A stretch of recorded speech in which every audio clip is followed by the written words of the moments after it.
Hello, my name's Phil and I'm with LCAmobile.com, and today I'm going to demonstrate how to do looping in Guitar Studio.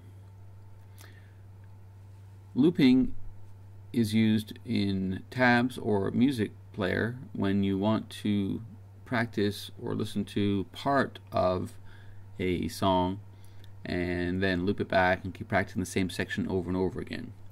So to get started, we're going to open up a tab. And the tab I'm going to use for this demonstration is Star Spangled Banner. So I open that, and you can see we got our normal view here.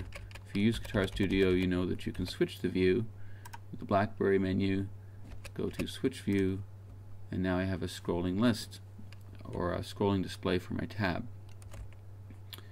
So I've tied in the audio for this as an MP3 on the song options. You can launch any song anytime in Guitar Studio, but you can also link up an MP3 that stays connected to a song so that you can easily play it back whenever you have the tab open. So I've got it here, and I've got the music player set up, and you can see I've got these 2 points set on the music bar or the song bar here. It shows you the length of the song. And I've got at the start, I've got the green marker, and I've got this red marker over here. And what those are is loop markers. You set them using the F and the E key on the keypad. When you have the pointer up here, you highlight this. You'll see there's a little blue marker, as you can see here. Hopefully you can see that. And as I step through the song, step through in little chunks. And you can also listen to the song and set these markers as the song plays.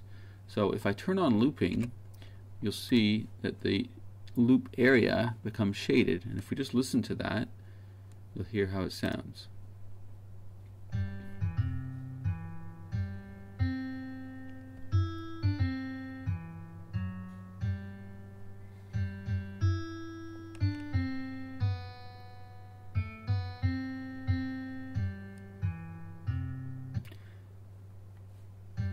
So when it gets to the red marker, it loops back and starts over again. So we'll stop the playback and we'll go back to our tab file, pressing M to close the music player window. And now we're back on our tab, and we're going to set the similar points in the tab. So by using the F key and the E key, we can set the beginning, which is this green marker at the very beginning of the tab. And if I just scroll over to the right here, you'll see there's a red marker at the end of that little section of music. So the red means the end of the loop. So I do the same thing here. I turn on looping, and you see it says tab looping on up here, and it's a yellow circle, and the audio is a green circle. When I play it back here, you'll see it. Okay, so you see how that's green. So we stop playback of the audio, and we go back to the beginning of our tab strip using T, and we reset our MP3 to the beginning using the Y button. That resets the MP3. And now if I play these together, the audio becomes the loop back control. So they're synchronized. Whenever the audio gets to the end of the loop, it starts at the beginning with both of the tab and the audio at the same time. So I'm going to push G and turn it on, and it starts to loop. And you don't have to worry if you don't have it synced up the first time through. You can adjust the scroll rates while it plays, and it'll loop back at the end of each time it gets to the end. So you can try it each time until you get it set up the way you want it. So here we go. We've gone back to the beginning, and you can play along with the tab and the music at the same time.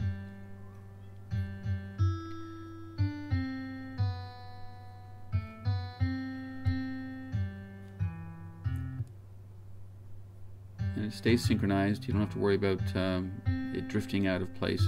Once you have it set up, it'll continue to work for you until you've learned that section or want to move on to another section of the song. And the nice thing is that when you push the G key again, it stops both the scrolling and the playback. You push G, and it starts the scrolling and the playback in synchronized mode, and it'll remember those settings for this song. So next time you open this song, your loop points will be set, and in the MP3 those loop points will also be set. So you don't have to set this up every time. You set it up once, and then you can practice that section until you've learned it and you're satisfied with it, and then you can move on to and set up a different section of the song, whatever you want. Move on to a different song. Each song is stored with its own loop points separately, so it'll remember Guitar Studio will remember your set points for each song that you want to practice, and that's basically it. You can control the looping individually if you just want to practice from the tab. If you don't have the audio, you can still use looping. It'll still work for you.